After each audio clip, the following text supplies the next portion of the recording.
Warning: due to the graphic content in this program, viewer discretion is advised. Brownsburg, Indiana, a quiet town, a trusted school, and a 7-year-old boy who came home changed forever. But this wasn't just any student. This was a child in the life skills program. That means a special needs classroom. Vulnerable, dependent, deserving of care.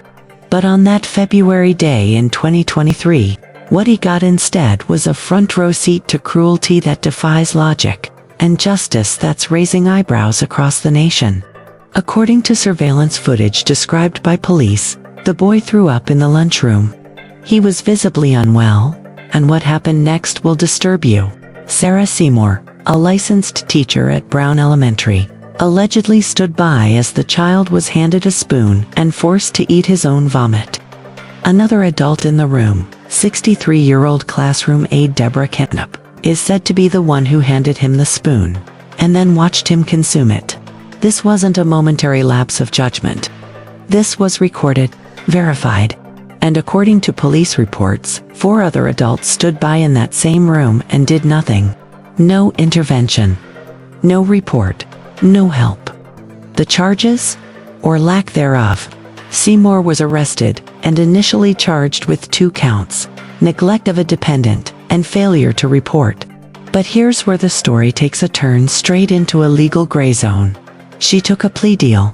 1 year of jail time was handed down, but with credit for 2 days served, the rest is suspended. That's right.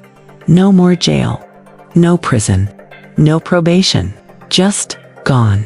As for Kniep, her day in court is set for June. But let's not forget the others. The silent adults who stood frozen while a child was made to reconsume what his body had rejected. They were charged with failing to report the abuse and have either resigned or been fired. That's it. Do you call that justice? Professional fallout? Or a well-timed exit strategy? Sarah Seymour voluntarily surrendered her teaching license. The state didn't yank it. She walked it in and handed it over. A nice, clean bow on a very messy story. You don't get to unsee what happened. You don't get to unhear a child's cries.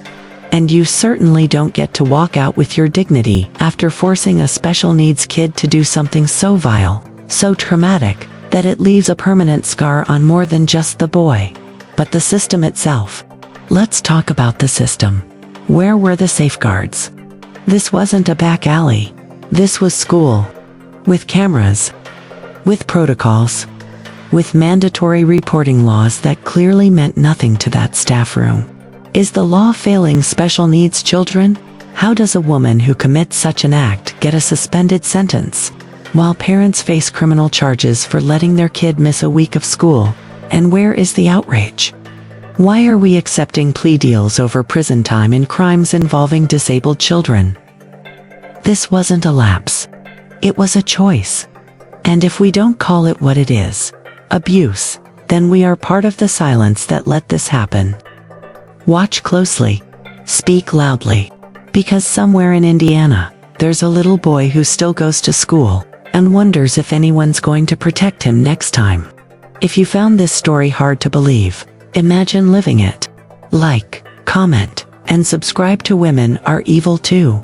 For more stories the mainstream would rather you forget.